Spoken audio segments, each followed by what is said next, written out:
Hello everyone and welcome to NewsPad. It is July the 15th and it's actually been a pretty busy week in gaming this week. Most of it is of course Pokemon Go. It's finally launched in the UK. It launched on Germany on Wednesday and it slowly launched everywhere else. UK we got it on Thursday. The game is fantastic, I've been playing it since it came out and it's a little bit buggy. It's not not the best connectivity wise and it drains your battery ridiculously, but it's a fantastic game. It's a great social game. I've been out, I've been capturing Pokemon, been to Pokestops, met people already. Yeah, so Pokemon Go, go and get it now and get out there and catch some Pokemon, of course. But in Pokemon Go news, we'll just cover that quickly. It's going to get bi-weekly updates. It's it's going to get lots and lots of updates. It's already made £14 million or dollars, sorry, in transaction fees. It increased Nintendo's shares by 70%, which is astronomical because Nintendo don't really actually own this. They only own part of the Pokemon company. So yeah, it's really done wonders for Nintendo as well. And they have said, Niantic, they have said that you can request your Pokestop locations now. So if you haven't got many in your area, go over to them, put a request in, and hopefully that will get accepted. Get your friends to do the same, and maybe they'll look at it if there's more. So yeah, that's all Pokemon Go news. Keep up to date. I can't unfortunately make a video on Pokemon Go because I have an iPhone and I can't work out how to record the screen on the iPhone. If anyone knows how to do that, if it's possible, then let me know.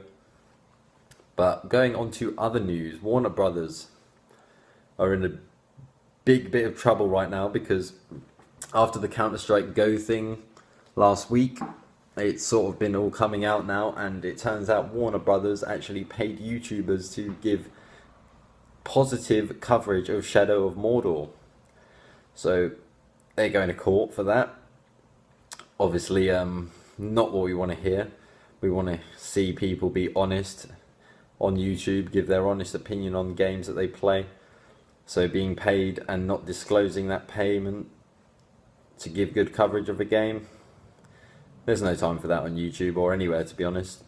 Paying someone to say your game is good.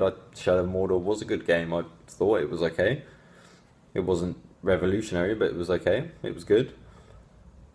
But paying someone to try and sell it to other people is not okay. Going on to press conferences, Gamescom 2016 will not have a Microsoft press conference. That is confirmed. And it's also strongly rumoured that Sony will not have a not Microsoft press conference either. So Microsoft and Sony both skipping Gamescom this year. A bit strange. We're heading towards the fact now that everyone gets the announcements instantly via social media, YouTube, etc., etc. So press conferences seem to be becoming a thing of the past. Obviously, I don't think they will affect E3 anytime soon, but these smaller ones like Gamescom, I think, are going to suffer. But what's good about this is that maybe indie games can shine a bit more in the in Gamescom now. They get more stage time. So yeah, it's all right. Speaking of indie games, No Man's Sky has gone gold. I know that is probably old news to quite a lot of people, but it has gone gold. It is coming out very soon. And there is apparently 18 quintillion planets in the game, which is just a ridiculous number. You're not, even if you play it 24 hours a day for years and years and years, you're not going to be able to find all them. So there's a massive amount of content in this game. Hopefully it plays out the way it's been hyped, because there's been massive hype for No Man's Sky for a long, long time. So let's just hope and pray that it turns out as good as it's meant to be. I can't wait for No Man's Sky. I know there's loads of people that can't wait for No Man's Sky, so let's just hope that is good. Evolve went free to play a week or so ago, and they have reported that they've actually hit 1 million players since they've gone free to play. So it seems like a good move in terms of player count. Whether they're actually making any money off these 1 million players, I don't know. I did download it, give it a little, well, I didn't spend any money, so, but having the player base there was always good. When it's free to play, I think you'll find a lot more games in Evolve. Obviously, it did die out pretty quickly when it was a premium game, but now they're trying something different with the game, and it'll hopefully work out better for them. In Overwatch news, it is going to 1 hero per team in competitive play very soon. I think it's supposed to be in the next season. That would make sense, but yeah, we're going to have only a limit to 1 hero per team. A bit so-so about this news. Obviously, it's something people have been crying out for, which I understand. It is pretty annoying when you've got like 6 Reinhardts coming towards you and you break one shield and the next shield's there. But it could turn out to be frustrating when you want to play a certain character, but a random on the same team has already picked them. So it's a bit so-so about that. They're also scrapping sudden death, which I'm not so-so about. That is a ridiculous thing in the first place. I don't know why it's there, what it was doing.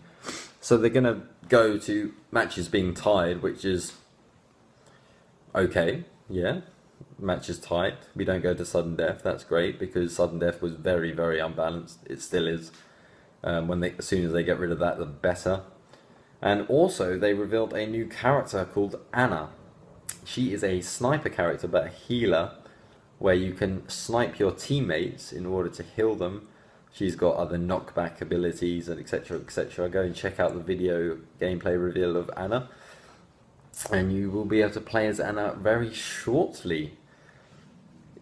Going back to the Counter-Strike Go lottery thing I said about earlier when I talked about Warner Brothers, Steam has actually come in now, and they've banned item gambling, which I think is a great move by Steam. You know, this has been terrible for YouTubers and competitive gaming. You know, esports has been blowing up recently, but this Counter-Strike Go scandal has really knocked it back a little bit. So Steam coming out and saying, look, you cannot gamble your items. That is not allowed. That's great news for everyone. It will nullify these ridiculous websites that are allowing you to gamble your skins.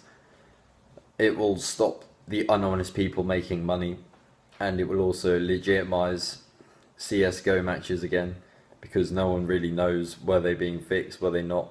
No one will ever know probably, but the fact that Steam have come out and said they have no business relationship with these sites, they're not allowing this to happen anymore. Good on Valve, good on Steam, well done. And last bit of news is EA have actually patched FIFA. I believe they've patched all the games going back to FIFA 14 for the Ultimate Team Chemistry glitch. Now, this has been a thing that's been in the game for years. No one's really clocked onto it until someone on Reddit started putting up things a few months ago. EA then said, we're going to investigate this, see what's going on, and they finally put out a patch for it, and it should be all sorted now. So then, you FIFA Ultimate Team players, don't worry about your chemistry anymore, because that is all sorted out for you, apparently. If it's not sorted out, please let us know, let EA know, and then we can go from there. But they say it's sorted out, then it should be sorted out going forwards as well. So that is all good news, and that is all we have time for, ladies and gentlemen. My battery is very low because I've been playing Pokemon Go all day, at work, on the way home, all the time. You know, Pokemon Go it is. So thanks for watching, everyone, and see you again next week. Ta-ra for now.